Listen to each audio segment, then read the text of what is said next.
അമേരിക്കയിൽ നിന്ന് അനധികൃത കുടിയേറ്റക്കാരായ ഇന്ത്യക്കാരെ അവിടെ നിന്ന് ഡീപ്പോർട്ട് ചെയ്ത് അമേരിക്കയുടെ ഡിഫൻസ് ഫ്ലൈറ്റുകളിൽ ഇന്ത്യയിലെ അമൃത്സർ എയർപോർട്ടിൽ കൊണ്ടുവന്നിറക്കുന്നത് 3 തവണയായി നമ്മൾ കാണുകയുണ്ടായി. കഴിഞ്ഞ ദിവസം വാഷിങ്ടൺ DC-യുടെ ഔദ്യോഗിക അക്കൗണ്ട് എക്സിൽ പോസ്റ്റ് ചെയ്ത ഒരു വീഡിയോയിൽ ഇപ്പോൾ വന്ന ഇന്ത്യൻ കുടിയേറ്റക്കാരെ ചങ്ങലയിൽ ബന്ധിപ്പിക്കുന്ന ഒരു വീഡിയോ വീണ്ടും വാഷിങ്ടൺ DC പോസ്റ്റ് ചെയ്തിട്ടുണ്ട്. എലോൺ മസ്ക് അതിൻ്റെ താഴെ ആഘോഷിക്കുന്ന കമൻറ്റുകൾ ഇട്ടിട്ടുണ്ട്. നമ്മുടെ പ്രധാനമന്ത്രി നരേന്ദ്രമോദി ഡൊണാൾഡ് ട്രംപിനെ സന്ദർശിച്ച് തിരികെ എത്തിയിട്ടേ ഉള്ളൂ. പക്ഷേ അമേരിക്ക ഇന്ത്യയുടെ മേലുള്ള അക്രമം നിർബാധം തുടർന്നുകൊണ്ടിരിക്കുകയാണ്. നമ്മൾ ഇൻസൈറ്റിൽ ഈ വിഷയം ചർച്ച ചെയ്യുകയാണ്. സ്വാഗതം. വീണ്ടും അമൃത്സറിലേക്ക് ഇന്ത്യക്കാരായ കുടിയേറ്റക്കാരെ കൊണ്ട് ഫ്ലൈറ്റ് വരികയാണ്. ഈ നേരത്തെ നമ്മൾ ആദ്യം കണ്ട നമ്മളെല്ലാവരും വലിയ പ്രക്ഷോഭം ഉയർത്തിയ അതേ നടപടികൾ വീണ്ടും ആവർത്തിക്കപ്പെടുകയാണ്. ഇന്ത്യ വീണ്ടും അപമാനിക്കപ്പെടുകയാണ്. നരേന്ദ്രമോദി അവിടെ ചെന്ന് തൻ്റെ ഫ്രണ്ടിനെ സന്ദർശിച്ച് സംസാരിച്ചപ്പോൾ ഈ കാര്യം മിണ്ടിയിട്ടില്ല എന്ന് തന്നെയല്ലേ ഇതിൽ നിന്ന് വ്യക്തമാകുന്നത്? അല്ല, അതിപ്പോൾ ശശി തരൂർ പറഞ്ഞ പോലെ ഇപ്പോൾ അതൊരു പ്രൈവറ്റ് ടോക്കിൽ ഇത് സംസാരിച്ചിട്ടുണ്ടോ ഇല്ലയോ എന്ന് നമുക്കറിയില്ല. ഇത് സംസാരിച്ചിട്ടുണ്ടെങ്കിലും ഇല്ലെങ്കിലും അമേരിക്കയുടെ സ്റ്റാൻഡിൽ ഉറച്ചു നിൽക്കുന്നു എന്നുള്ളതാണ് ഇതിൽ നിന്ന് നമുക്ക് മനസ്സിലാകേണ്ട ഒരു കാര്യം. ഇനിയിപ്പോൾ സംസാരിച്ചിട്ടും അത് തുടരുകയാണെങ്കിൽ ഒരു കാരണവശാലും ഈ 2 നേതാക്കളും ഞങ്ങളിത് സംസാരിച്ചു എന്ന് പറയാൻ പോകുന്നില്ല. സംസാരിച്ചിട്ടില്ലെങ്കിൽ പോലും പ്രധാനമന്ത്രി നരേന്ദ്രമോദി ഡൊണാൾഡ് ട്രംപ് അധികാരത്തിൽ വന്നതിന് ശേഷം അദ്ദേഹത്തെ സന്ദർശിക്കുന്ന 4ാമത്തെ നേതാവായിട്ട് അവിടെ ചെന്ന് കണ്ട് വർത്തമാനമൊക്കെ പറഞ്ഞ് പോകുന്നതിന് ശേഷവും ഈ രാജ്യത്തെ മനുഷ്യന്മാരെ ചങ്ങലയിട്ടിട്ട് വേണം ഇങ്ങോട്ട് തിരിച്ചെത്തിക്കാൻ എന്ന ഒരു നിലപാടിൽ ട്രംപ് ഉറച്ചു നിൽക്കുകയാണെങ്കിൽ അത് പ്രധാനമന്ത്രി നരേന്ദ്രമോദിക്കും അദ്ദേഹം നേതൃത്വം നൽകുന്ന സർക്കാരിനും ഇന്ത്യക്കും ഒക്കെ മാനക്കേടുണ്ടാക്കുന്നൊരു പരിപാടിയാണ്. എന്തുകൊണ്ട് ഇതുണ്ടാക്കുന്നു എന്നുള്ളൊരു കാര്യം നമ്മൾ ആലോചിച്ച് പോകണം. ഇതൊരു മനോഭാവത്തിൻ്റെ പ്രശ്നമാണ്. ഒരു നേതാവിൻ്റെ അല്ലെങ്കിൽ ഒരു ഭരണകൂടത്തിൻ്റെ മനോഭാവത്തിൻ്റെ പ്രശ്നമാണ്.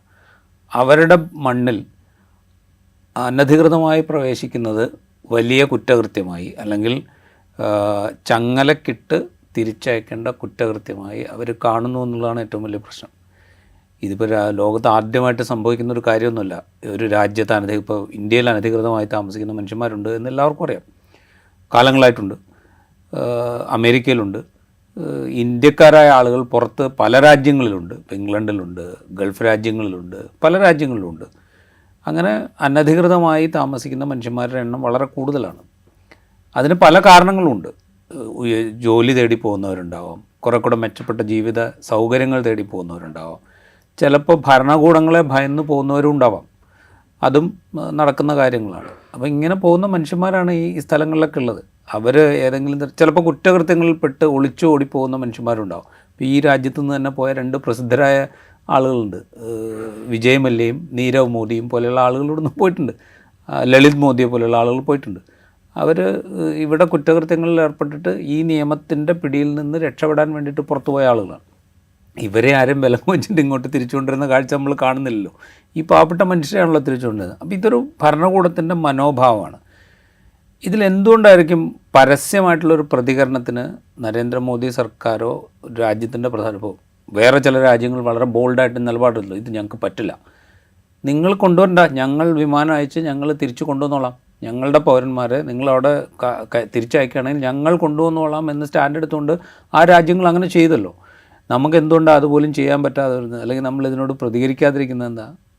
അതിനുള്ള പ്രധാനപ്പെട്ട കാര്യം എന്ന് പറഞ്ഞാൽ ആ ഭരണകൂടത്തിൻ്റെ മനോഭാവം, അതായത് ഡൊണാൾഡ് ട്രംപ് നേതൃത്വം നൽകുന്ന അല്ലെങ്കിൽ ഡൊണാൾഡ് ട്രംപിൻ്റെ മനോഭാവം തന്നെയാണ് ഇവിടുത്തെ ഭരണകൂടത്തിനുള്ളത് എന്നുള്ളതുകൊണ്ടാണ് അതിനോട് പ്രതികരിക്കാതിരിക്കുന്നത്. അനധികൃതമായ കുടിയേറ്റം എന്നുള്ളത് ഒരു കൊടിയ കുറ്റകൃത്യമാണ് എന്നും അതിങ്ങനെ ശിക്ഷ അർഹിക്കുന്ന ഒന്നാണ് എന്നും വിചാരിക്കുകയും അങ്ങനെ കുടിയേറിയ മനുഷ്യന്മാരെ ഇവിടെ നിന്ന് പുറത്താക്കാൻ ശ്രമിക്കുകയും ചെയ്യുന്നൊരു ഭരണകൂടം തന്നെയാണ് ഇവിടെയുള്ളത്. അങ്ങനെ കുടിയേറിയെന്ന് അവർ കരുതുന്ന, ഒരുപക്ഷെ രാജ്യത്ത് തലമുറകളായിട്ട് ജീവിച്ചുകൊണ്ടിരിക്കുന്ന മനുഷ്യന്മാർ പോലും ഈ രാജ്യത്തുകാരല്ല എന്ന് പറഞ്ഞുകൊണ്ട് പുറന്തള്ളാൻ തയ്യാറായി നിൽക്കുന്ന ഒരു ഭരണകൂടവും ആ ഭരണകൂടത്തിന് നേതൃത്വം നൽകുന്ന ആളുകളുമാണ് ഇവിടെ ഉള്ളത്. അതിനു വേണ്ടിയിട്ട് വേണമെങ്കിൽ രാജ്യത്താകമാനം പോപ്പുലേഷൻ രജിസ്ട്രി ഉണ്ടാക്കുമെന്ന് പ്രഖ്യാപിച്ച ആളുകളാണ്.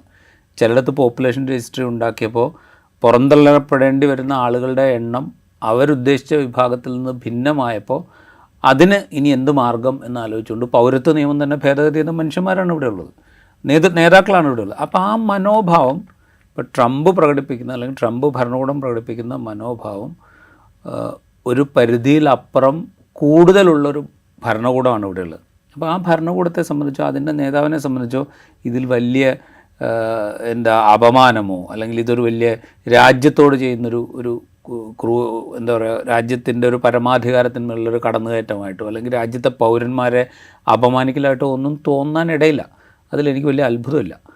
ഇതൊരു മനോഭാവമാണ്. ഈ മനോഭാവം ട്രംപ് പ്രകടിപ്പിക്കുന്നതും ഇവിടെ പ്രകടിപ്പിക്കുന്നതും ഒരേ രീതിയിലാണ്.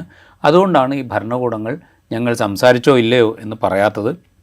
സംസാരിച്ച ശേഷവും ഇത് തുടരുകയാണെങ്കിൽ അതിനെ എതിർക്കാതിരിക്കുന്നത്, ഇനി സംസാരിക്കാതെ തന്നെ ഇത് തുടർന്നോട്ടെ എന്ന് ചിന്തിക്കുന്നതൊക്കെ ഈ മനോഭാവം നിലനിൽക്കുന്നുകൊണ്ടാണ്. അതോടൊപ്പം കഴിഞ്ഞ ദിവസം ഈ ഡോഗിൻ്റെ ഫണ്ട് കട്ട് ചെയ്ത കാര്യത്തെക്കുറിച്ച് ഡൊണാൾഡ് ട്രംപ് പറയുകയുണ്ടായി.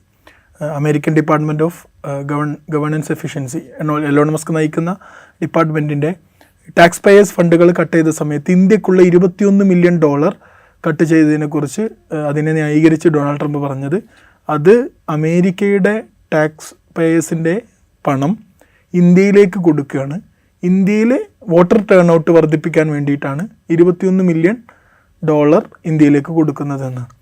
അത് നമ്മുടെ പണം ഉപയോഗിച്ച് ഇന്ത്യയിലെ അവിടുത്തെ വോട്ടർ ടേൺ ഔട്ട് വർദ്ധിപ്പിക്കാൻ നമ്മളെന്തിനു കൊടുക്കണം എന്ന് പറഞ്ഞിട്ടാണ് അത് കട്ട് ചെയ്യുന്നത്. അതും ഈ പറഞ്ഞതുപോലെ ഈ സന്ദർശനങ്ങളും ഈ പറഞ്ഞ റെസിപ്രോക്കൽ താരിഫ് അതുപോലെയുള്ള ട്രേഡ് അഗ്രിമെൻറ്റുകൾ ഇതിനൊക്കെ ശേഷമാണ് വീണ്ടും ഇത് സംഭവിച്ചുകൊണ്ടിരിക്കുന്നത്. സത്യത്തിൽ ഈ നരേന്ദ്രമോദിയുടെ സന്ദർശനമോ അല്ലെങ്കിൽ ഇന്ത്യ എന്ന രാജ്യത്തെ തന്നെയോ എനിക്ക് പുല്ലുവിലയാണെന്ന് വീണ്ടും വീണ്ടും ട്രംപ് ഇങ്ങനെ ആവർത്തിച്ചുകൊണ്ടിരിക്കുകയല്ലേ? അത് അങ്ങനെ തന്നെയാണ്. അത് ട്രംപിൻ്റെ ഫസ്റ്റ് ടേം എടുത്തു കഴിഞ്ഞാൽ അത് ഇത്രത്തോളം പ്രകടമായിരുന്നില്ല എന്നുള്ളതേ ഉള്ളൂ. അത് കുറേ കൂടെ ഒരു എക്സെൻട്രിസിറ്റി ആയിട്ടാണ് ലോകത്തിന് ഫീൽ ചെയ്തുകൊണ്ടിരുന്നത്. ഈ ടേമിലാണ് കുറേ കൂടെ ട്രംപിൻ്റെ ഒരു മേക്ക് അമേരിക്ക ഗ്രേറ്റ് അഗെയിൻ എന്ന് പറയുന്ന സ്ലോഗനിൽ നിന്ന് തന്നെ അതുണ്ട്. കാരണം വെച്ചാൽ എല്ലാം അമേരിക്ക സെൻട്രിക് ആയിട്ടാണ് ട്രംപ് കാണാൻ ശ്രമിക്കുന്നത്, അല്ലെങ്കിൽ അങ്ങനെ വേണം എന്നാണ് ആഗ്രഹിക്കുന്നത്. അമേരിക്കയുടെ പണം, അത് ഇന്ത്യയുടെ കാര്യത്തിൽ മാത്രമല്ല. ട്രംപ് ആദ്യം പറഞ്ഞത് സഖ്യരാഷ്ട്രങ്ങളെക്കുറിച്ചാണ്, നാറ്റോയിൽ അംഗങ്ങളായ സഖ്യരാഷ്ട്രങ്ങളെക്കുറിച്ചാണ് പറഞ്ഞത്. നിങ്ങൾക്കിങ്ങനെ എന്താ പറയുക സൗജന്യമായിട്ട് ആയുധങ്ങളും എന്താ പറയുക അവരുടെ പ്രതിരോധത്തിന് വേണ്ടിയിട്ടുള്ള സഹായവും നൽകിക്കൊണ്ടിരിക്കലല്ല ഞങ്ങളുടെ പണി, ഞങ്ങൾ അങ്ങനെ എന്തെങ്കിലും ചെയ്യുന്നുണ്ടെങ്കിൽ നിങ്ങൾ ഞങ്ങൾക്ക് പണം തരണം എന്ന് ട്രംപ് അവരോടാണ് ആദ്യം പറഞ്ഞത്. യുക്രൈൻ്റെ ഫണ്ട് കട്ട് ചെയ്ത് നമ്മൾ കണ്ടു. കഴിഞ്ഞ ബൈഡൻ ഭരണകൂടം കുറേ കാലമായിട്ട് 3 കൊല്ലത്തോളമായിട്ട് യുക്രൈന് നൽകിക്കൊണ്ടിരുന്ന ഫണ്ടാണ് കുറച്ച് കാലത്തേക്ക് വേണ്ടിയിട്ടാണെങ്കിലും ട്രംപ് കട്ട് ചെയ്യുന്നത്. അതിന് തുടരും എന്ന് നമ്മൾ പ്രതീക്ഷിക്കേണ്ടതില്ല. അപ്പോൾ ഇതാണ് അദ്ദേഹത്തിൻ്റെ മനോഭാവം.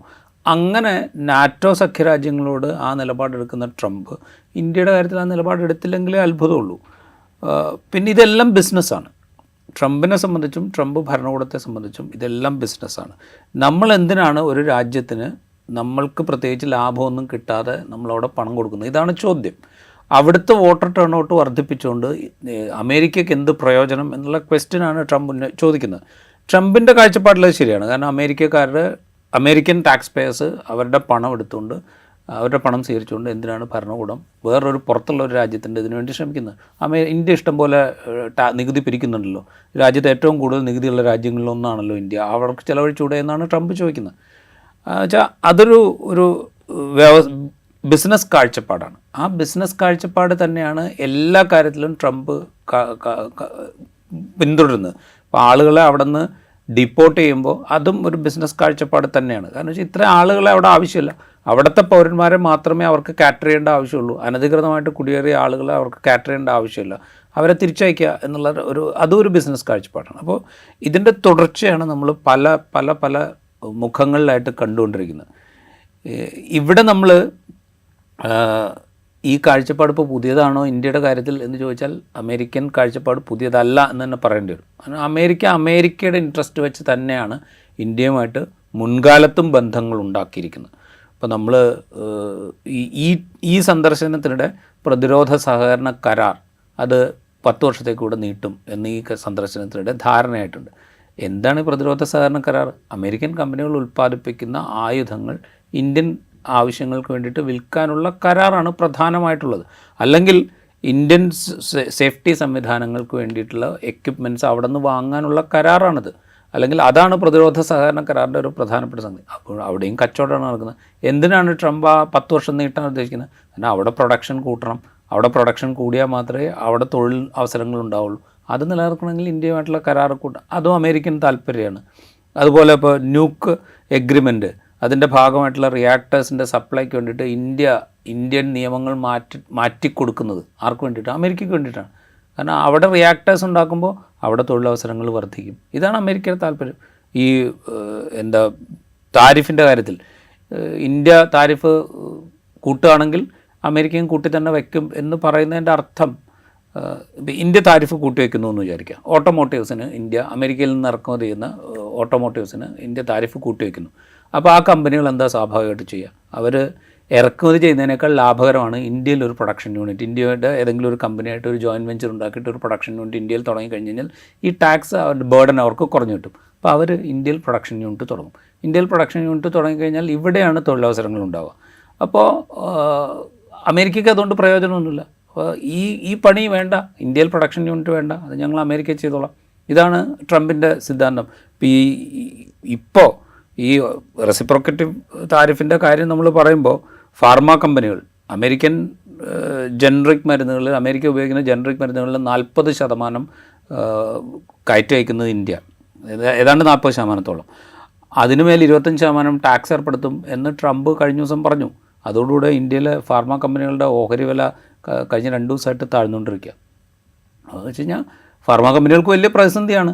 ഇവിടെ ഈ ഫാർമ കമ്പനികൾ, നിങ്ങൾ അവിടെ വന്ന് കമ്പനി തുടങ്ങിക്കോ, നിങ്ങൾ അവിടെ ഉൽപ്പാദിപ്പിച്ചോ, ഇതാണ് ട്രംപിൻ്റെ തിയറി. കാരണം വെച്ചാൽ അപ്പോൾ അവിടെ തൊഴിലവസരം ഉണ്ടാവും. ഇത് ഓരോ രാജ്യവും ചെയ്യുന്ന പണിയാണ്.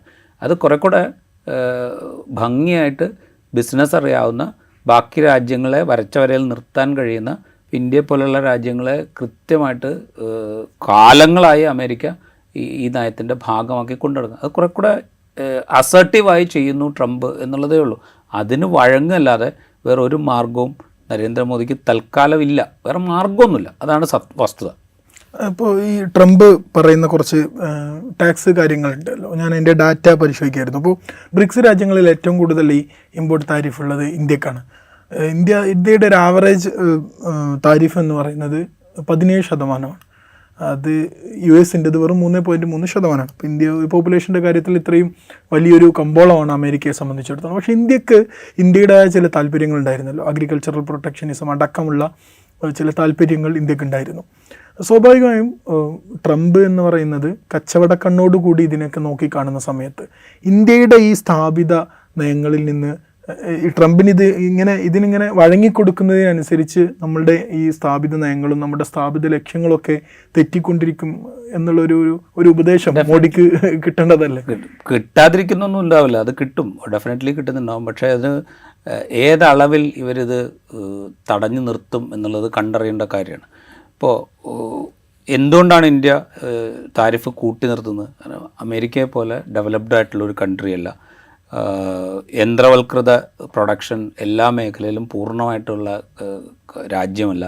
അതിൻ്റെ സപ്ലൈ ചെയിൻ വളരെ പെർഫെക്റ്റ് ആയിട്ടുള്ളൊരു സപ്ലൈ ചെയിനുള്ള രാജ്യമല്ല. അതുകൊണ്ടൊക്കെയാണ് ഇന്ത്യൻ ഉൽപ്പന്നങ്ങളെ, ഇന്ത്യൻ ഇൻഡസ്ട്രിയെ, ചെറുകിട ഇൻഡസ്ട്രി ആണെങ്കിലും വൻകിട ഇൻഡസ്ട്രി ആണെങ്കിലും കാർഷിക മേഖലയാണെങ്കിലും ഇതിനെയൊക്കെ നിലനിർത്താൻ പാകത്തിൽ അനുവദനീയമായ പരിധിയിലെ ഈ ടാക്സ് വരുത്തി നിർത്താൻ പറ്റുള്ളൂ. കാരണം വെച്ച് കഴിഞ്ഞാൽ നമ്മൾ ഈ ട്രേഡ് ആൻഡ് താരിഫിൻ്റെ പല എഗ്രിമെൻറ്റുകളിലും അംഗങ്ങളാണ് ഇന്ത്യ. ഏതാണ്ട് എല്ലാ എഗ്രിമെൻറ്റിലും ഇന്ത്യ അംഗമാണ്. അപ്പോൾ ആ എഗ്രിമെൻറ്റുകൾ അനുവദിച്ച് തരുന്ന പരിധിയിൽ മാത്രമേ ഇന്ത്യക്ക് ടാക്സ് നിർത്താൻ പറ്റുള്ളൂ. ചില പർട്ടിക്കുലർ ഉൽപ്പന്നങ്ങളുടെ കാര്യത്തിൽ മാത്രമാണ് ഈ എഗ്രിമെൻറ്റുകളൊക്കെ ഇളവ് കൊടുക്കുക. ആ ഇളവും ഉപയോഗപ്പെടുത്തി മാത്രമേ ഇന്ത്യക്ക് നികുതി കൊടുക്കുക. അത് അനുസരിച്ച് തന്നെയാണ് ഇന്ത്യ പ്രവർത്തിച്ചുകൊണ്ടിരിക്കുന്നത്. അതുപോലും പറ്റില്ല എന്നാണ് ട്രംപ് പറയാൻ ശ്രമിക്കുന്നത്. അതിന് വഴങ്ങിക്കൊടുക്കാനാണ് ഇന്ത്യ ശ്രമിക്കുക മിക്കവാറും. കാരണം വെച്ചാൽ അതിന് ന്യായം പറയാം. കാരണം ഇന്ത്യയിൽ നിന്ന് അങ്ങോട്ടുള്ള കയറ്റുമതി വലിയ തോതിൽ ഹിറ്റ് ചെയ്യപ്പെടും. ട്രംപ് അങ്ങനെ തീരുമാനിച്ചു കഴിഞ്ഞാൽ ഇന്ത്യയിൽ നിന്ന് അമേരിക്കയിലേക്കുള്ള കയറ്റുമതി വലിയ തോതിൽ കുറയും. അപ്പോൾ ഇന്ത്യക്ക് വിദേശ നാണ്യം കിട്ടുന്നത് കുറയും, ഇന്ത്യൻ കമ്പനികൾക്ക് ബിസിനസ് കിട്ടുന്നത് കുറയും. അപ്പോൾ സ്വാഭാവികമായിട്ടും ഇവിടെ ഒരു തൊഴിൽ നഷ്ടം ഉണ്ടാവാം, അല്ലെങ്കിൽ ക്രയവിക്രയം കുറഞ്ഞ് മാർക്കറ്റിൽ പണം കുറയാം, സാമ്പത്തിക പ്രതിസന്ധിയിൽ കാര്യങ്ങൾ പോയി, ഇങ്ങനെ പല ന്യായങ്ങൾ പറയാൻ പറ്റും. പക്ഷേ ഇതിനെ എങ്ങനെ നമ്മൾ മറികടക്കുക?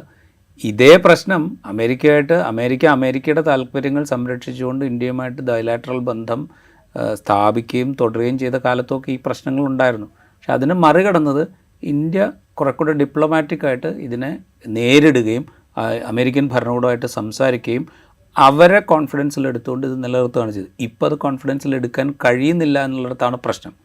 അതാണ് ഞാൻ പറഞ്ഞത്, ഒരേ മനോഭാവമുള്ള രണ്ട് ഭരണകൂടങ്ങളിരിക്കുമ്പോൾ അവരുടെ ഐഡിയോളജിക്കൽ എന്താ പറയുക, ഐഡിയോളജി സംബന്ധിച്ച് അവർക്കുള്ളൊരു ഒരുമയുണ്ടല്ലോ. തീവ്രദേശീയതയാണ് രണ്ട് നേതാക്കളുടെയും രണ്ട് ഭരണകൂടങ്ങളുടെയും പ്രധാനപ്പെട്ട മുദ്രാവാക്യം.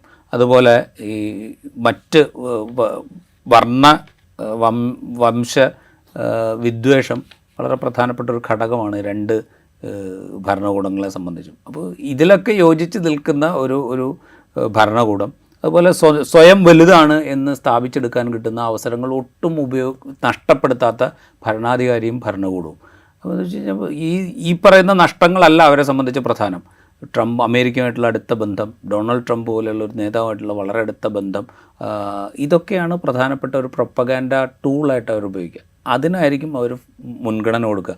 അവിടെ ഈ നയതന്ത്ര തലത്തിൽ നേടിയെടുക്കേണ്ട പല കാര്യങ്ങളും ഒരുപക്ഷെ നഷ്ടപ്പെട്ടു പോകാനുള്ള സാധ്യത കൂടുതലാണ്. അതിൻ്റെ ഒരു അറ്റത്താണ് നമ്മൾ നിൽക്കുന്നത്. അതുകൊണ്ടാണ് ഇന്നിപ്പോൾ നരേന്ദ്രമോദിയുമായിട്ട്, ഇന്ത്യൻ പ്രധാനമന്ത്രി നരേന്ദ്രമോദിയുമായി സംസാരിച്ചത് സംബന്ധിച്ച് ഡൊണാൾഡ് ട്രംപ് എലോൺ മസ്കിനോട് സംസാരിക്കുന്ന ഡീറ്റെയിൽസ് ഇന്ന് അമേരിക്കൻ മാധ്യമങ്ങൾ പുറത്തുവിട്ടിട്ടുണ്ട്. അതിൽ ഇന്ത്യ നികുതി കൂട്ടിവെച്ചാൽ അതിന് ആനുപാതികമായിട്ട് നമ്മൾ നികുതി കൂട്ടും എന്ന് ഞാൻ ഇന്ത്യൻ പ്രധാനമന്ത്രിയോട് പറഞ്ഞു. അപ്പോൾ അതിൽ അദ്ദേഹത്തിൻ്റെ ഒരു റിസർവേഷൻ പ്രകടിപ്പിച്ചു. ഞാൻ പറ്റില്ല എന്ന് പറഞ്ഞു എന്ന് ട്രംപ് വളരെ അഡമൻ്റായിട്ട് പറയുന്നത് നമുക്ക് അതിൽ വായിക്കാൻ പറ്റും. അപ്പോൾ അത്രയും പരിഗണനയും അത്രയും ഗൗരവമേ ഈ പറയുന്ന വാക്കുകൾക്ക്, നമ്മൾ ഈ വിശ്വഗുരു എന്നൊക്കെ പറയുന്ന എന്താ പറയുക 56 ഇഞ്ച് നെഞ്ചളമുണ്ട് എന്നൊക്കെ സ്വയം അവകാശപ്പെടുന്ന വലിയ നേതാവാണ് എന്ന് സ്വയം അവകാശപ്പെടുകയും അദ്ദേഹത്തിൻ്റെ പ്രൊപ്പഗാൻഡ മെക്കാനിസങ്ങളും പാർട്ടികളും ഒക്കെ വിശേഷിപ്പിക്കുകയും ചെയ്യുന്ന ഇന്ത്യൻ പ്രധാനമന്ത്രിക്ക് ഡൊണാൾഡ് ട്രംപ് കൊടുക്കുന്നുള്ളൂ എന്നുള്ളതാണ് ആ വാക്കിൽ നിന്ന് നമുക്ക് മനസ്സിലാവുക. അത്രയും പരിഗണനയേ ഉള്ളൂ. അപ്പോൾ ഇത് വെച്ചുകൊണ്ട് എങ്ങനെയാണ് ഇന്ത്യൻ താല്പര്യങ്ങൾ ഈ ഗവൺമെൻറ് സംരക്ഷിക്കുക എന്നുള്ളത് കാത്തിരുന്ന് കാണേണ്ട കാര്യമാണ്. നമ്മൾ ഈയിടെയുള്ള മോഡിയുടെ സന്ദർശനത്തെക്കുറിച്ച്, അല്ലെങ്കിൽ ഇപ്പോൾ നിലനിൽക്കുന്ന ഇന്ത്യ അമേരിക്ക ബന്ധത്തെക്കുറിച്ച് ഇന്ത്യ പൂർണ്ണമായും ഡൊണാൾഡ് ട്രംപിൻ്റെ താല്പര്യങ്ങൾക്ക് വഴിപ്പെട്ട് കൊടുത്തിരിക്കുന്നു എന്നുള്ളതാണ് ഡാറ്റകളടക്കം നമ്മൾ അങ്ങനെ തന്നെയാണ് നിരീക്ഷിച്ചുകൊണ്ടിരിക്കുന്നത്. ഇപ്പോൾ ഈ ഡിപ്പോർട്ടേഷൻ്റെ സമയത്ത് ഇന്ത്യക്കാരോട് കാണിച്ച മിസ്ട്രീറ്റ്മെൻറ്റിനെ കുറിച്ച് ഇത് അൺപ്രസിഡൻഷ്യൽ ആണ് എന്നുള്ളത് അമേരിക്കയിലെ പത്രങ്ങൾ തന്നെ എഴുതിയിട്ടുണ്ട്. അപ്പോൾ കാരണം അവർക്കവിടെ ഹ്യൂമൻ റൈറ്റിനെ കുറിച്ച് ഒരു അത്യാവശ്യം അവെയറുള്ള ഒരു ജനത അവിടെയുണ്ട്. അപ്പോൾ ഇന്ത്യയെ സംബന്ധിച്ചിടത്തോളം നമ്മളിങ്ങനെ ഒരു മുതലാളിത്ത രാജ്യത്തിൻ്റെ പ്രസിഡന്റ് പറയുന്നത് കേട്ട് നിന്നു കൊടുക്കുന്ന സമയത്ത് ഒരു ഭാഗത്ത് നമ്മൾ 2047 വികസിതമാകാൻ ശ്രമിക്കുന്നു, അതിനുള്ള ശ്രമങ്ങൾ തുടങ്ങിക്കഴിഞ്ഞു എന്നുള്ള രൂപത്തിൽ നമ്മൾ സംസാരിക്കുന്നുണ്ട്. സ്വാഭാവികമായും എക്കണോമിക് കാര്യങ്ങളാണല്ലോ അവിടെ കൂടുതൽ പരിഗണിക്കപ്പെടുക. ഇങ്ങനെ ഒരു മുതലാളിത്ത രാജ്യത്തിൻ്റെ കീഴിൽ നിൽക്കുന്ന സമയത്ത് നമ്മുടെ വാല്യൂ അടക്കമുള്ള നമ്മുടെ ഹ്യൂമൻ റൈറ്റ് ആവശ്യങ്ങളടക്കം അതിങ്ങനെ കീഴടങ്ങി നിൽക്കുന്നൊരു സമയത്ത് ഇത് ഒരു എക്കണോമിക്കലി ആണെങ്കിൽ തന്നെ നമുക്കൊരു വലിയ തിരിച്ചടി നേരിടാൻ പോകല്ലേ സത്യം പറയാം. അതിൽ തിരിച്ചടി എന്ന് പറഞ്ഞു കഴിഞ്ഞാൽ നമ്മൾ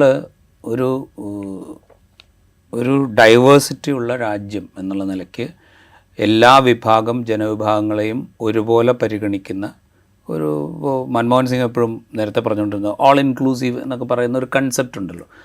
ആ കൺസെപ്റ്റ് വെച്ചുകൊണ്ടുള്ളൊരു ഡെവലപ്മെൻറ്റിനെ കുറിച്ചും അങ്ങനെ ഒരു വികസിത രാജ്യമാകുന്നതിനെക്കുറിച്ചുള്ള സങ്കല്പം വെച്ചുകൊണ്ടാണ് നമ്മളിത് നഷ്ടമാണെന്ന് പറയുന്നത്.